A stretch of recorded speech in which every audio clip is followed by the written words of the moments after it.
Okay. Welcome everyone to today's ASAT interview session. We're really excited to have you all here with us. As mentioned, my name is Kelsey Nager, and I am the Assistant Director of Employer Relations with the Career Development Center. So I work with employers to get them on campus and engaged with our students. And then we are also welcome today with my colleague Kelly and two people actually from the city of San Diego. So I'll let each of them introduce themselves. Kelly, do you mind unmuting and introducing yourself? Sure. Hi, everybody. My name is Kelly Martin. I work on the campus. I work in Manchester, which is right next to the school business, in between the nursing school and the school business. So if you have any questions after this presentation or panel, I'm happy to help you. I've been at the university for 12 years. I worked in the school business for many, many years, and now I work with all students. And so please know I am very experienced in taking a student from the, I don't know what I want to major, to helping them become a professional.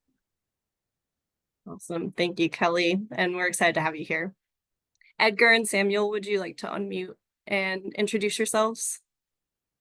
Absolutely. Thank you. Hi, everyone. My name is Edgar Portilla. I work for the city of San Diego. My title is program coordinator / recruiter. I do have 12 years of experience working with the city of San Diego, 20 years combined with human resources practices and personnel experience.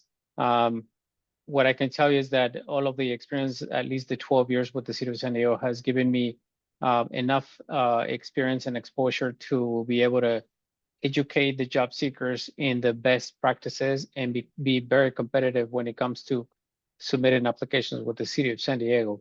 Not to mention a lot more that we can provide guidance. So thank you for having me. Awesome. Thank you, Edgar. Samuel, would you like to introduce yourself as well? Good afternoon, everyone. My name is Samuel Hagos. I am a personnel analyst / recruiter with the City of San Diego Personnel Department, along with Edgar Portilla. I have been with the city nearly 2 years now. Initially joined in a really cool position called management trainee, and right away I was picked up by the personnel department to do recruiting on behalf of the city. Prior to that, I used to work for the County of San Diego, running mobile vaccination teams for during the COVID pandemic. Prior to that, I had a lot of different jobs, fast food restaurant, security guard, and I actually graduated from San Diego State not too long ago as well. So I have a little bit, I don't want to say fresher, but very recent memories of what it's like to be on the other side of this interview panel as well. And I'm excited to be here and provide some of those tips that have been very useful in helping me with my career. So thank you. Awesome. Thank you all. I think we have a breadth of experience and knowledge in this virtual space. So really excited to kind of jump in and talk about interviews. So a little breakdown of today's session. First, we're going to talk about interview preparation. What can you do as a candidate to best prepare for the interview and put your best foot forward? We'll then take a few questions for Q&A. So, think about those questions in advance of what do I have questions on for interview preparation? And then we're going to switch to day of interview and what to expect, how to answer questions, things of that nature. And again, we'll have a short time for Q&A after that section. And then we'll also move into post-interview. How can you stand out post-interview? Who knew you could? And then we'll take a larger bit of time to do Q&A after that. So think of your questions as they come up, and you can either unmute yourself and speak it out loud to the panelists, or you can type it into the chat and we can vocalize it for you on your behalf. So feel free to do whatever you're comfortable with, and we'll get started. So as mentioned, the first section is how do you prepare for an interview? And we'll be asking that question, as well as how do you research an organization and interviewer, what you recommend to wear to an interview, as well as technical tips and some tips for in-person and virtual interviews, and as to how to show up and when to arrive. So the first question goes to Kelly. We'll stop sharing so everyone can see our lovely faces. How should students prepare for an interview? Okay, so I have a few tidbits of advice. The first tidbit is always access the job description. So I just had a meeting before this presentation and they're like, how do I answer the question about tell me about myself? Well, it depends what's important to the employer.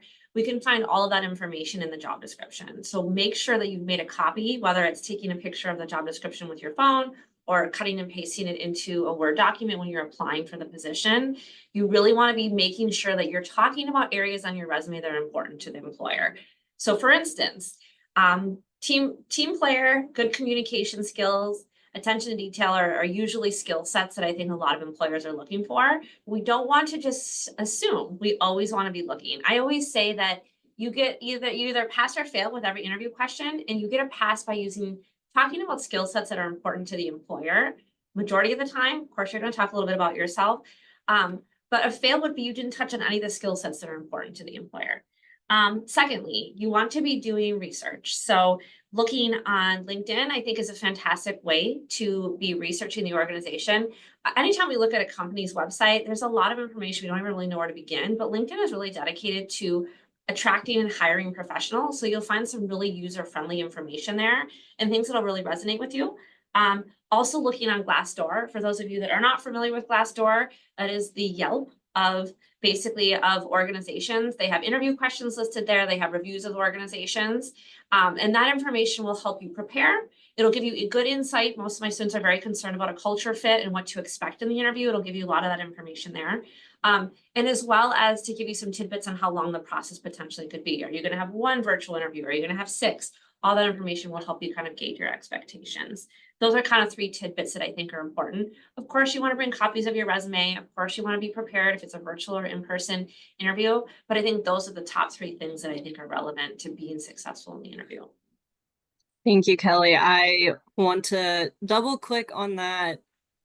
Get a photo or copy paste that job description as soon as you apply, because by the time you get the interview, it might already be taken down and you can't do that preparation that Kelly talked about of looking at the qualifications and the characteristics of the job description to help prepare for that interview. So I hear job description, know yourself, look at the company, use LinkedIn, all great tidbits. So thank you, Kelly, for that.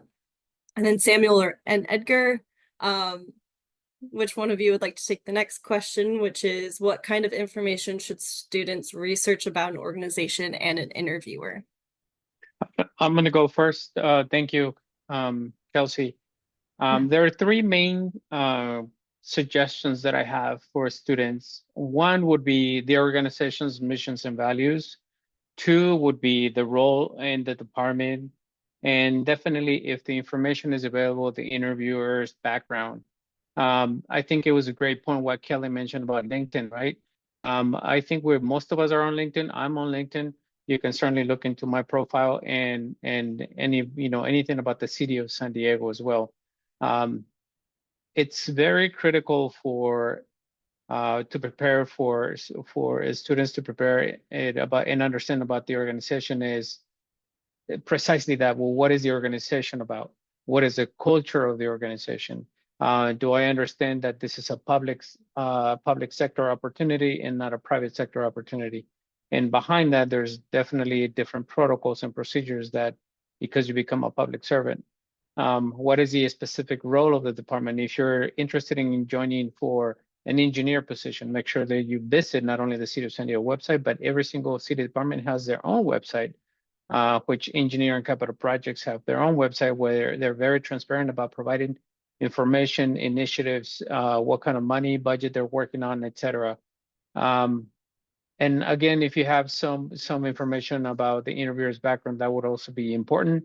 So that way you can, make a good impression and even highlight the fact that, that you've done your research and understand their history, the employment history, and that you're pretty impressed about it. That's what I would suggest. Awesome. Sounds like a good breadth of information. So kind of looking at the mission and the values of the company, but then if they have specific department websites, digging into those for the ones that you're applying to. And then again, using that LinkedIn side to look at the interviewers if you have their names in advance. So I think those are all really great tips. Thank you, Edgar. The next question is for anybody. What do you recommend a student wear to an interview?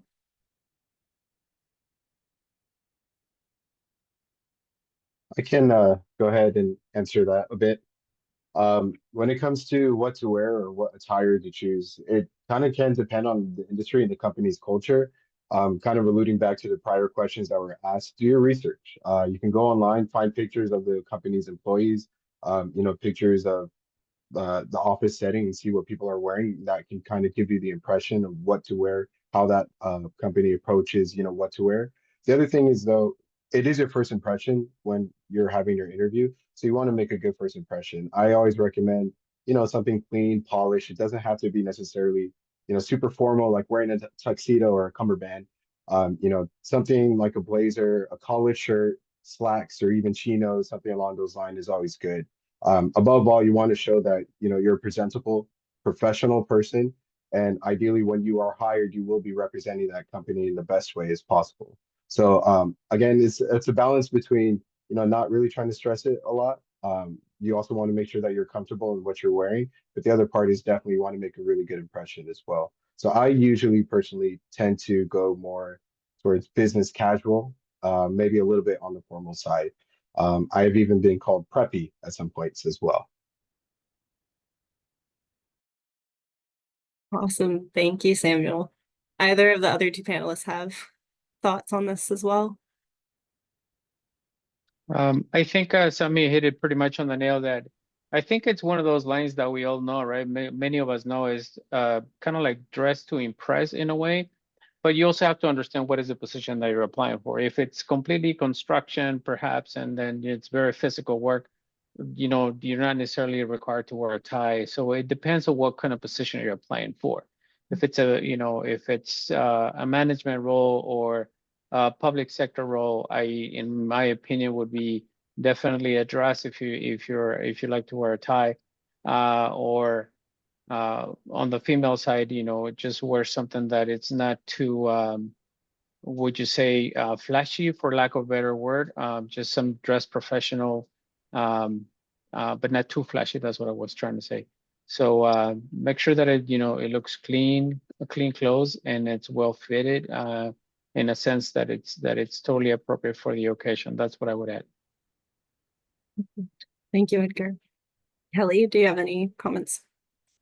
Yeah, it's such an interesting topic. I think things have changed a lot over the years of what's considered, professional. I think also you add in Southern California, you add in the weather. I mean, I've had lots of students be told by their parents, you need to wear a suit, and they show up sweating bullets, walking downtown, a puddled mess, which on paper seems like a good idea, but didn't necessarily work into the favor. So you want to be thinking big picture. Also, ladies, wear comfortable shoes. I've been on a lot of treks with students, and they get that, you think something that is business professional, you need to wear heels, and they wear heels to an event for the first time. We know what that's like, right? And also a lot of the business professional sections at Zara or at Forever 21 or at any of the stores that are popular aren't always necessary business professional. I always say if I feel like I look a little nerdy, I'm probably on point with my outfit, and being conservative enough is the word that I'm using. If it's something that you could wear on a Friday night out with your friends, it's probably not the right outfit. And you can find a lot of that information. I suggest look at pictures on LinkedIn if the organization posts. I guarantee I could go look at the city of San Diego right now on their LinkedIn page, and I could see, summer barbecues or, staff events where I can see what they're wearing to kind of get an idea of what is the best outfit to wear. Definitely. I think all of you brought up great points, and something I do want to emphasize is it doesn't have to be expensive to get good clothing, and you don't need a lot of it either, because potentially you're dressing nicer for the interview than you may be dressing on your day-to-day. So even if you have one or two outfits just for interviews, that can get you through a lot. But H&M or thrifting, you can buy some blazers. Target has blazers as well. So it really does not have to break the bank, and you don't have to buy a whole new wardrobe for it. So definitely wanted to emphasize that point. So thank you all. I loved all of your responses to that. It was perfect. Now I'll direct these questions to the employer panelists, and there's kind of two, so if you each want to take one. But what are some technical tips you'd recommend for a virtual interview?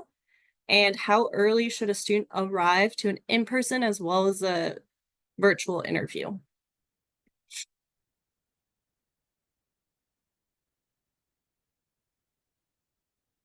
Sorry, Edgar, I think you're muted. I can go first, or Kelly, I don't know if you wanted to go first. Oh, go ahead, Edgar. Oh, thank you. So, definitely with the city of San Diego, we do allow for virtual interviews, job interviews. It's treated in a case-by-case basis. It's typically um, the opportunity is given to those that are definitely out of the country, or out of the state, or even the county. But just in the hypothetical situation where we do allow you to do virtual, you definitely want to, first things first, check your internet, make sure you have a strong connection. Make sure your background, your surroundings are, in silent mode. There's not going to be any distractions. You don't have a commercial truck driving by. Any possible interruptions there. That would might sound a little weird. Make sure that your camera looks great. That test your appliances, like meaning your camera, your computer, everything is well charged and connected. If you're going to be using, it has happened to me. If you're going to be using wireless headsets, make sure they're fully charged. Because it has happened to me where one of them just got disconnected all of a sudden, then I'm not sounding the way it should be. Definitely, again, dress appropriately. Also, I would recommend to perhaps use the camera, don't focus it way too close to your face, and perhaps half of your upper body up, that can show. I would recommend that. And definitely, last but not least, I would recommend for you to show up at least 10 minutes. I would be okay, definitely okay with showing up 10 minutes early. It does give you an ample time for you to test your technology, check the audio, and I think that would be my suggestion. Awesome. Thank you, Edgar. Samuel, would you like to cover in-person interviews, how early one should show up? Kind of similar to virtual interviews as well. You definitely want to try to show up a little bit earlier, 10 to maybe even 15 minutes. For example, for the city of San Diego, you 15 minutes prior to your actual interview begins, we like to provide you with the questions. So it could be even a matter that, it's extra opportunity for you to scope out the area, maybe even get some more information that can help you prepare for your interview.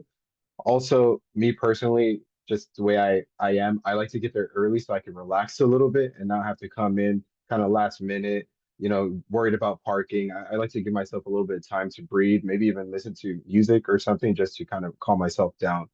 But definitely you want to show up a little bit earlier. And then I think that also goes a long way to showing them that, you're someone that's very proactive, that you're not someone that's going to be tardy if potentially we were to hire you. You're someone that might show up early, if not on time as well. And then not really have to worry about Wi-Fi and things like that. However, make sure you're hydrated. As you can see, I'm constantly drinking my water. I'm always drinking water because, just want to make sure you're hydrated. Clear your throat a little bit. When it comes to the actual interview itself, I always found like certain body positions or body language can kind of help me prepare even better answers. I like to maybe sit with my shoulders back a little bit. I like to have my hands a little bit like that to help me relax. And that's really something that you'll come to develop on your own too. The more interviews you go through in your life, the more practices and routines that you'll be beginning to apply to your own practices, or how you operate within interviews. But above all, I always recommend trying to show up a little bit early. Awesome. Thank you, Samuel. And yeah, I think that 10-15 minute mark is always really great for in-person. And Google has a really great feature where you can check the traffic at various times. If you depart or want to depart at one time or arrive at a certain time, you can play with that. So definitely check the traffic before you head out too for those in-person interviews. It always comes in handy. Okay, any student questions about interview preparation? We are going to go into day of interview shortly, but anything for interview preparation questions, feel free to unmute or type in the chat. Yeah, I have a quick question about the job description. So let's say like you accidentally don't copy down the job description. Is it appropriate to email the recruiter and ask for the job description, or like, what does that look like from a recruiter? Does that look like you're unprofessional, or is that a good or bad look? I'm just curious. Edgar, do you want? Yeah, totally. The good thing for students with the City of San Diego is that we have two sections. One is the actual active job bulletins that are always, not always, but when they're available for people to apply, you can get that information. But going to your example, Michael, the bulletin closed, you can no longer access it. Well, we have another section in our website that it's called the job descriptions. So all you have to do is make sure you type in the position that you apply for. Hopefully you will remember what was the position. And then when you go to job descriptions side, type in the position title and it'll populate the job description, the minimum requirements. So it's accessible for you. Hypothetically speaking, let's say you don't have access to the internet, you couldn't get to the City of the San Diego website, but you do have the point of contact of the people that any recruiter with the city. It is, in my opinion, appropriate. And you want to, the way I think it's how you approach the situation. And I would advise, or I would recommend to say, hello, thank you for your time. I really want to get prepared for the interview. I'm super excited to join the team. Is it possible for you to share again the job description that that was posted on the website? I want to make sure I'm fully prepared. And so that is appropriate. We don't see it as a negative, we see it as a plus. Thanks, Edgar. Kelly, did you have something to add? Yeah, I would use chat GPT it up. I mean, they have access, that's what they do. That's what that tool uses. See if you can. I would try to use a couple of resources before asking the recruiter. I would just Google it. Those things are everywhere. Large organizations, they have those same openings in different cities. They had it the year prior.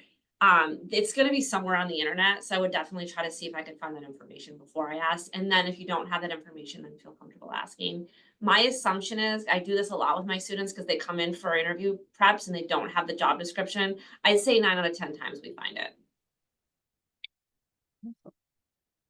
Michael, I hope that answered your question. I think you have a couple options in how you manage that situation. Yeah, thank you guys. Awesome, thank you. Okay, a student in the chat asked, how do you deal with anxiety and nervousness before an interview? I think that's a great question that many of us have. So Edgar, did you have a comment on that one? I do. And thank you for that question. It's very common, by the way, we are all humans, right? So definitely there's 5 things that I strongly recommend. One would be prepare and practice. Make sure you prepare, you practice, record yourself, look yourself in front of the mirror, just practice, practice, practice. That would kind of help the nerves down. Take deep breaths.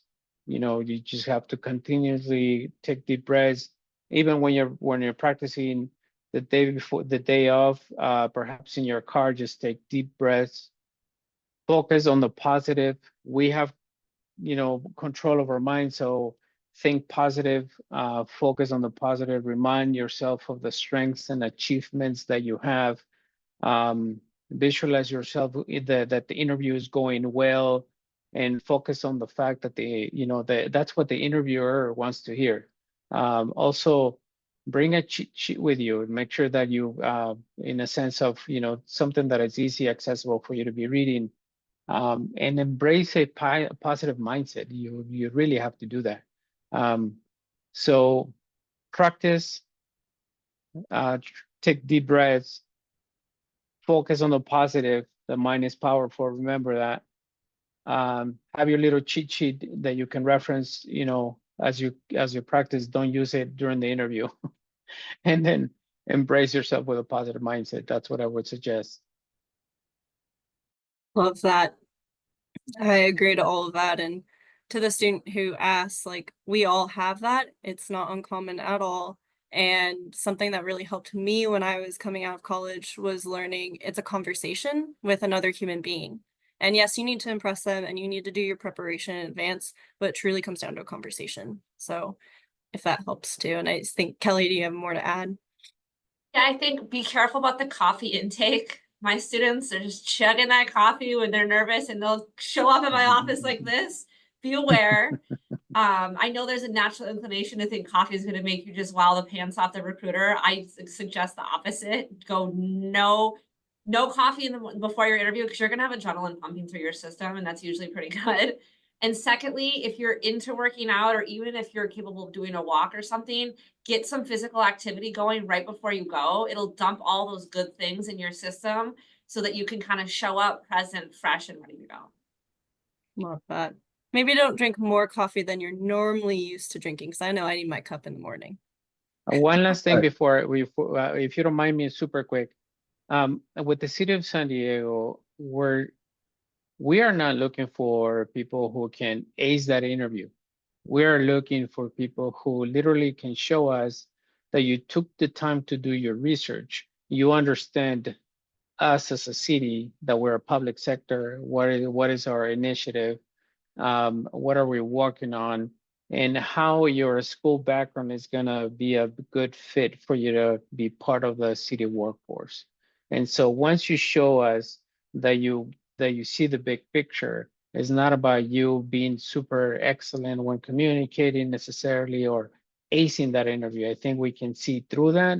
And if we realize that you've done your homework and that you are prepared, we can bypass the nervousness, to be honest with you. So I just wanted to add that.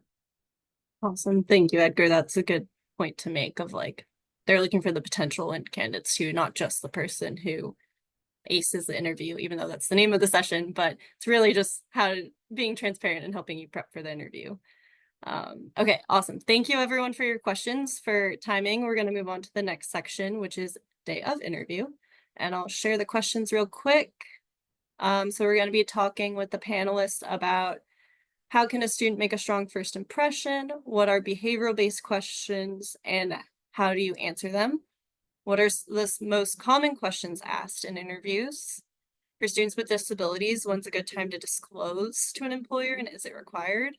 And what are some good questions students can ask during an interview, especially around DE&I, because a lot of students are interested in hearing more about employers' diversity, equity, inclusion initiatives. So we're going to jump into this. And students, if you have day of interview questions for the panelists that are not covered in this list, please start thinking of them. We'll have time at the end for Q&A. So first question in this section goes to all of the panelists. How can a student make a strong first impression, both in person and virtually? So who would like to go first? I'll go ahead. Making a strong first impression. Strong is a strong word. I would even settle for a good first impression. I know it's kind of traditional when you go in to shake hands and things of that nature, but considering, the pandemic or even certain, individuals' religious beliefs, be prepared to not even shake some hands too. If that does happen, try not to act surprised or anything. I think the most important thing is coming with a positive attitude. A smile is always great. You don't need to be necessarily grinning from ear to ear, but at least a smile to show that, welcoming. Making eye contact is, I think, something else that's pretty crucial. um, I I tend to get really anxious and nervous during the interviews as well.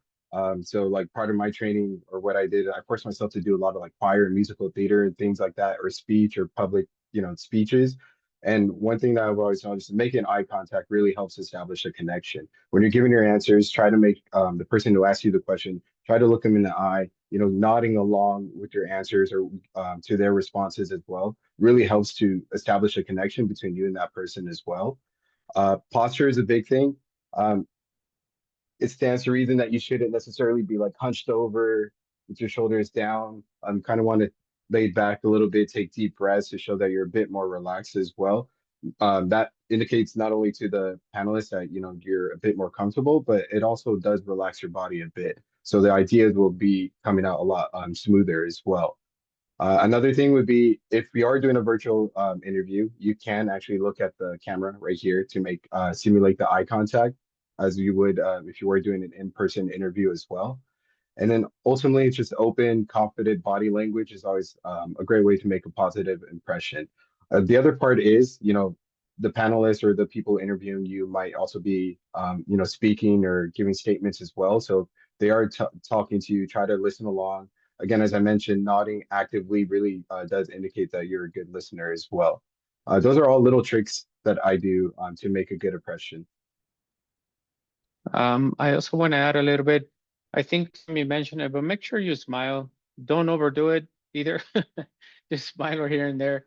But here's some insider information that is not necessarily available on our city website. When you participate in an interview, job interview, we always have a three-panel interview, three-panel member interview. And so each panel member will ask a question. It's no more than 5 questions, to be honest with you. Straightforward questions. But what I want to get at is that we are mandated by specifically by a personnel regulation to write your responses as you are providing those, as you are responding to the question. So when we are, the reason why we are mandated to do that is because we will rate your responses using a standardized table. So it's the whole interview process is standardized to make sure that everyone is given an equal opportunity. So having said that, the fact that the panel members are not necessarily doing a lot of constant eye contact with you, don't be thrown off about that. Just remain calm, remain focused, just try to focus on your ideas. And I just wanted to share that with you, that we have the culture of writing your responses and that we may not be doing, constant eye contact all the time. That's a great point, Edgar. I know when I interviewed at State University prior to this role, the interviewers were very strict, like no emotion, just writing everything down. And I had to kind of be that enthusiastic self. And I got the job. This was before this job. And so I think that really helped, but they warned me ahead of time that we have to ask these questions and we can't do anything beyond that. So that's really good insight for students from the city perspective. Kelly, do you have more to add on this question?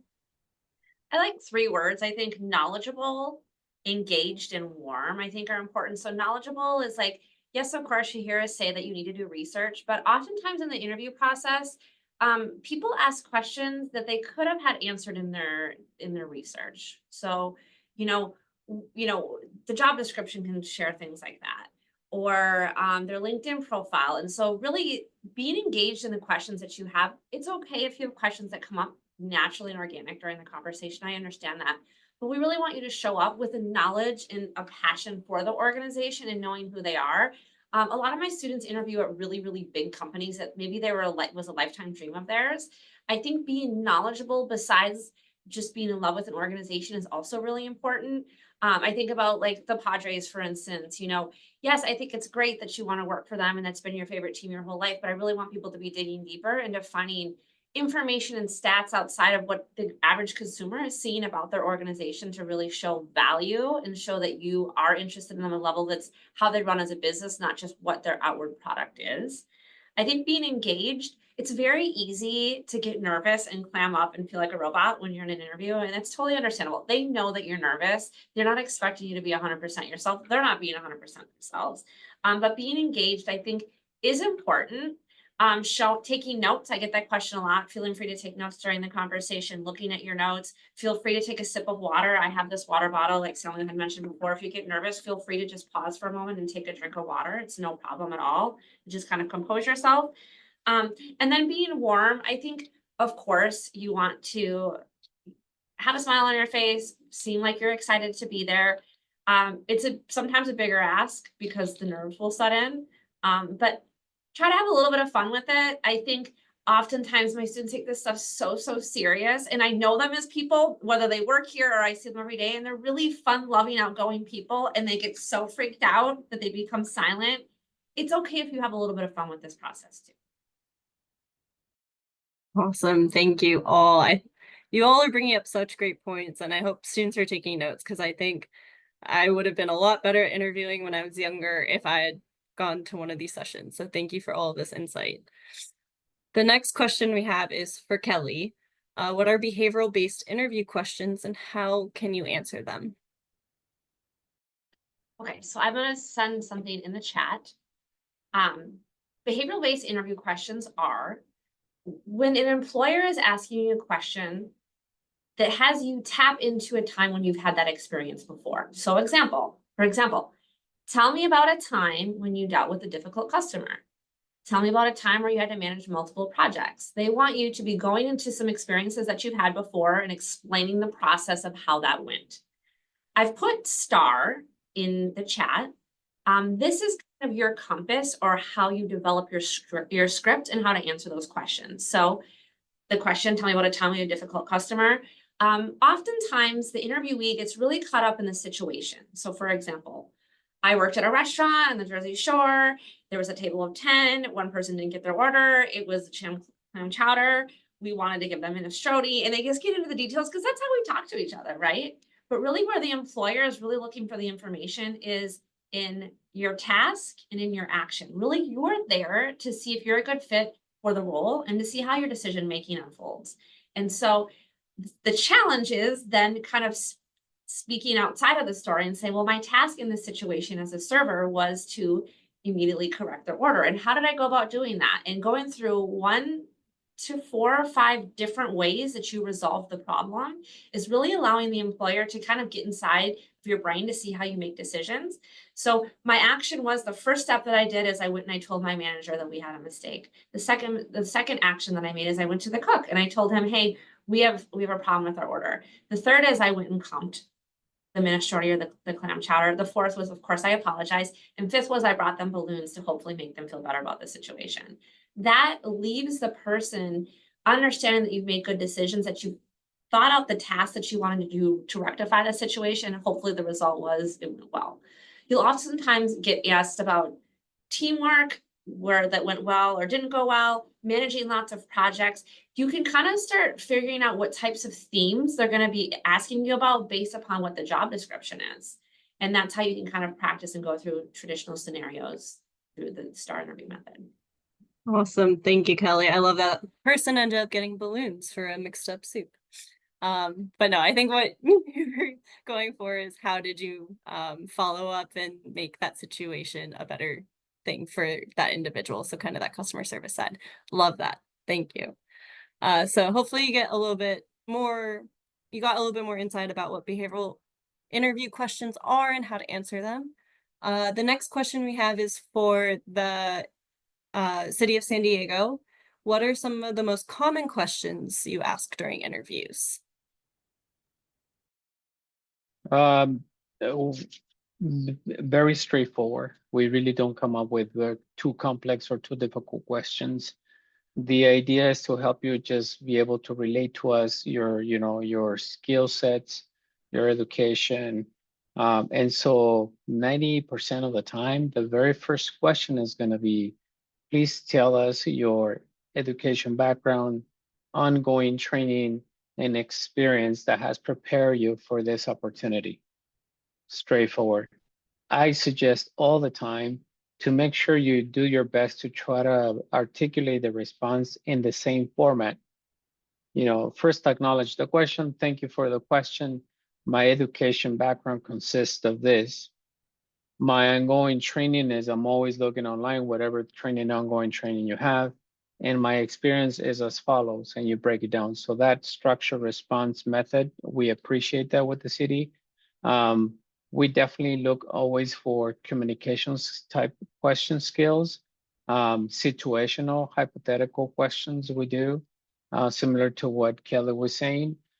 If you were, faced with a customer, situational, just to evaluate your response, how you would handle a situation, and what sources will you consider before you actually provide the information to the consumer. And what I mean by that is, let's say you are taking a phone call or inquiry from one of our constituents and they ask you, hey, listen, I want to be able to get this document and this document, and I want to have it within 24 hours.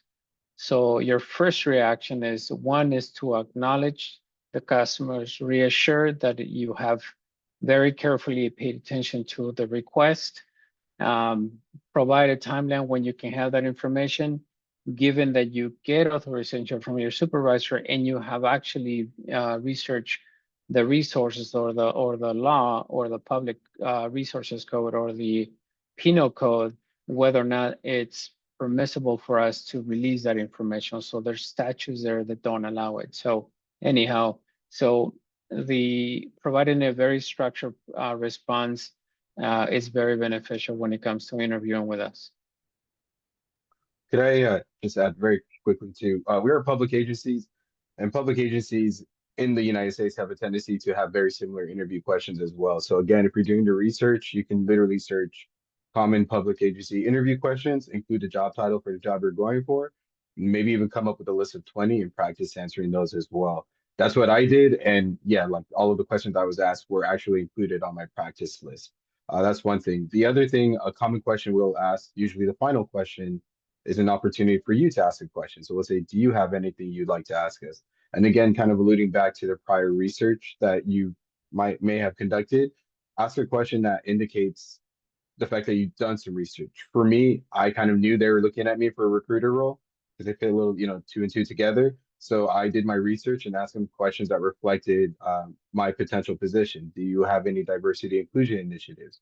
Do you have any like particular outreach programs with like refugee immigrant populations? Because a lot of times I have high level, education and experience from back home. So I asked them, certain questions to reflect that as well. The final thing I wanted to note too is um, we're like within the city, we're going to ask you 5 questions. I don't know how many questions it could be within the private sector. If you're like me, and maybe sometimes you get asked a really long question and you might forget what the final 2 parts they're looking for, please feel free to ask them to repeat the question. To me, that indicates 2 things. One, that you value effective communication, that you want to be sure that you're heard and you're understood. And two, it kind of shows that, you're a little confident, comfortable enough to take command of this stressful situation to, flip it back on them by asking them to repeat themselves. Of course, you want to do it politely, but definitely want to remember that. Keep that in mind too.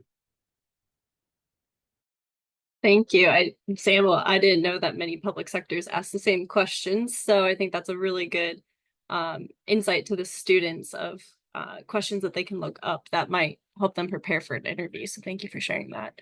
And since you touched on questions that you ask back to the employer, let's jump to that question and then we'll jump back to the last question in the section. But what are some good questions students can ask during an interview, especially if they're interested in DE&I, but general questions as well? And Samuel and Edgar, if you want to take this first, Kelly, you can follow up too. Absolutely. We go back to the understanding, doing your research and understanding that, well, what is the employer that I'm going to be applying for? What is the company all about? What is the agency all about? Are they promoting any kind of special initiatives? For example, with the city of San Diego, we are very big about equity and inclusion. So make sure that you ask that kind of questions to the panel. Could you give me some examples about your company's how your company supports diversity, equity, and inclusion? Another type of question would be like, what type of initiatives or program does your organization currently have in place? I think those are some of the examples. You can also say, like, can you describe how diversity and inclusion is integrated into your daily culture, into your daily life and values in the companies? Those are some of the questions. I don't know if somebody wants to add to that. Some additional questions. A great one for the city that we get asked is, how is our retention? Do we actually keep our employees? That's a big thing because, if you get hired by a company that has a, super low retention rate, then chances are that people are not, really enjoying themselves there. They're trying to jump ship, so to speak.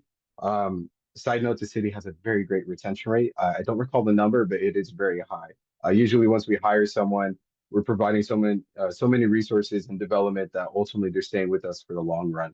But that's a great question to ask. What is your retention rate? What is the demographic like in the office look like, in the whole company look like? What does your executive team look like? For me, one thing that I recall very vividly from one of my first time like actually going to the office was the executive team from my own department is very diverse. We have people of all ages, races, genders, and I was really impressed with that. I also was really impressed with the fact that they had, I don't want to say young, but a bit more of the younger people in some of the executive roles as well. And I thought that was really amazing because to me, that's a good indication that this is the kind of place where, good hard work and maybe a little bit of experience can go a long way. So even someone as young as myself can, potentially move up to that level as well. So those are a few different questions as well that I would ask. Perfect. Thank you both so much for that. Kelly, any additional questions you'd add? No, I think that was fantastic. I think anytime that you do research and you have a question, it's okay if something's discussed during the conversation that you're not aware of what a term is. Oftentimes in interviews, people are using internal language. When I talk about being engaged in the conversation, if there's something or term that they've used and you're confused about it, it's okay to ask at the end. It shows engagement. And also too, I think in preparing, oftentimes students want to have 3 or 4 questions that they have put together before they go there. Finding some tidbits that you found to be interesting on their website through your research and asking a further question about that, I think is usually kind of a pretty good template. In general, there's a lot of interesting suggestions on the internet about, how did you get where you are? And, what is your day like? And I think that's great, but I always have to remind students that this is your turn to interview them. If you have a question, ask it. It's not a trick where they're trying to say you have to ask questions that are going to impress us. It's okay to be curious and ask various questions that you have. Remember, you are empowered in this situation to ask questions of them also. Love that. I just very quickly want to also add to it, and that would be a good question that we appreciate all the time is asking the panel members, what kind of skill sets does the successful employee need to have to execute this opportunity effectively? And so when they respond with those skill sets, more than likely, and you should be able to use that in your favor and close that conversation by saying, well, it looks like you just described me. Thank you for this invitation again. I look forward to hearing from you. Whatever, it's just hypothetical, but ask those questions and never walk away with, no, thank you. I don't have any questions other than how soon can I hear from you? That would be very weak, to be honest with you. Nothing wrong with it, but it's not as strong, to be honest with you. So definitely ask questions like Kelly, like ask, the panel members. And to kind of break the ice, maybe, well, how many years have each of you been with the city of San Diego? And then, it opens up the conversation there. Oh, okay, that's great. And so, things like that. And so yeah, so thank you. That was it. Perfect. Thank you, Edgar. So I'm going to circle back to a question that we skipped for this section that goes to Kelly. For students with disabilities, when is a good time to disclose a disability to an employer? Is it required? It's a great question. And I think it requires a further conversation. There is not one simple answer to this question because it requires your comfortability level in all of this. Sometimes organizations will ask on the application various questions. Sometimes people aren't really interested in answering it there. Sometimes they give you an NA option. You don't have to answer it. Sometimes people feel like it's something they want to talk about at the end of the interview. Sometimes maybe they want to talk about it after they built rapport in the second interview that they're having with their manager. And so really there is no broad answer to this, but my suggestion is if this is something that's kind of on your heart, I would love to have a conversation with you one-on-one so that we can kind of A, talk about what you're comfortable with, B, we can role play it. You're not on your own on this. And C, we can kind of look at it on a case-by-case basis. We have something called the disability metrics, and it can give you some pretty quick answers. But I think ultimately, and especially with the services that we have to offer at USD, it's all super one-on-one. Just come and have a chat with us and we can help walk you through those concerns. Love that. Thank you, Kelly. I know there's pros and cons to disclosing at any moment, at any point in the interview process, and it's not required to, but if it does relate to you, please feel free to schedule an appointment with a career counselor and talk through it further, just like Kelly. So cool. And could I quickly provide information also as well when it comes to the city? So we definitely, because we're a public agency, we're definitely very big about adhering to the ADA, American with Disabilities Act. And so the way we handle the situation is that all job bulletins are included on our personal website. We have a disclosure that states that it's your responsibility to let us know that you have a disability. We're not going to ask you if you have a disability during the application process. It's illegal to do that. We're not going to ask you if you have a disability during the interview, right? That's not appropriate. but it is your responsibility to let us know that you need an accommodation. We have different levels of accommodation. The first one is from an application standpoint, if you are required to take a written exam and you do require time and a half because of your specific disability, all you have to do is complete a form for us so we are become aware, and we will grant you that time and a half accommodation. Let's say moving forward, you actually ace the interview, you were given a conditional job offer, and during the medical evaluation, it is identified that there's some limitations. That automatically triggers a reasonable accommodations meeting with the reasonable accommodations manager, the hiring department, and you as the candidate. They will discuss the limitations and whether or not they can accommodate. The law states for public agencies in particular that as long as it doesn't create an undue hardship, that we're mandated to accommodate you. So hypothetical simple example, if you cannot lift more than 50 pounds and it was listed on the announcement, that would be the discussion. Can you accommodate the department, yes or no? And they 99% of the time they do. So as long as it doesn't create an undue hardship. And so there's different levels of how we definitely support people with disabilities. Awesome. Thank you for sharing that, Edgar. That's Mhm. really good insight, especially into a public sector. So thank you. Okay, just for sake of time, I'm not going to put up the PowerPoint for the last question. I'll direct it to the city of San Diego, and then we'll open it up for students Q&A. We have about 5 minutes, so maybe we do this last question quickly, Samuel and Edgar. But how should students follow up after an interview, and how frequently are LinkedIn invitations appropriate and emails? So definitely follow up after the interview. Maybe perhaps a thank you email, letter if you prefer, but a thank you email would be appropriate. It's a good initiative. Not everyone does it, so make sure you always think of yourself. How can I differentiate myself from the competition? So thank you. That's fine. If you haven't heard anything back in 1 week, 2 weeks, I would recommend for you to even follow up again. There's nothing wrong with following up. It's how you follow up, right? So be professional, be cordial, make sure you thank them for their time, and just be patient. The public sector, this is very quickly, it is a very structured application to hire process. And so there's different components that naturally takes longer than the private sector. And so on average, right now, the timeline when you apply to get hired, it's anywhere from 3 months up to 6 months. So have that in your mind, be patient and continue to follow up. As long as you are not given a definite no, then follow up even once a month. I would even do that if that was the case. I would even pick up the phone and I would even, leave a professional voicemail. And just wait, allow for 2 to 3 weeks for the person to get back to you. Because there's a lot of things that we need to respond to. So that's what I would recommend. LinkedIn invitations, I don't see anything. You mean connections as far as if I want to connect with you? Yeah. So I don't see it as inappropriate. I think it's appropriate, most definitely. You're trying to connect with your future potential employer. So I don't see it as a bad thing. I don't know if somebody wants to add anything. No, I agree. Adding them on LinkedIn, definitely appropriate. Maybe a bit more appropriate after the interview process has been completed. That's the other thing, because you don't want to, do any unconscious biases or, unfair practices. The other thing is definitely follow up with the thank you email, but a step further, maybe even ask for some feedback. City of San Diego, if you reach out to our hiring managers and ask them for feedback, we actually keep the notes that we take during interviews for 7 years, I believe. So we're able to go in and access that and then possibly give you some feedback.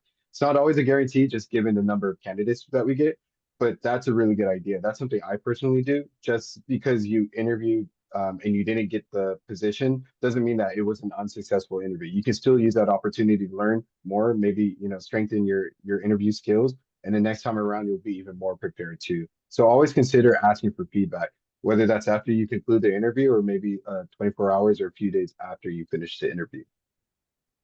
Love that. I think that's so unique that the city is willing to do that. So I definitely encourage students to take advantage of that. And one last thing I'd let students know too is keep a list of the jobs that you apply to and write the dates of the last point of contact you had for the interview, so that just like Edgar said, it may take 6 months to get interviewed somewhere.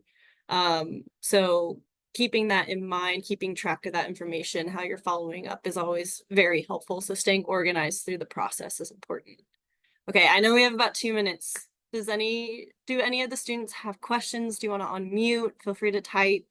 We definitely want to be here and answer your questions.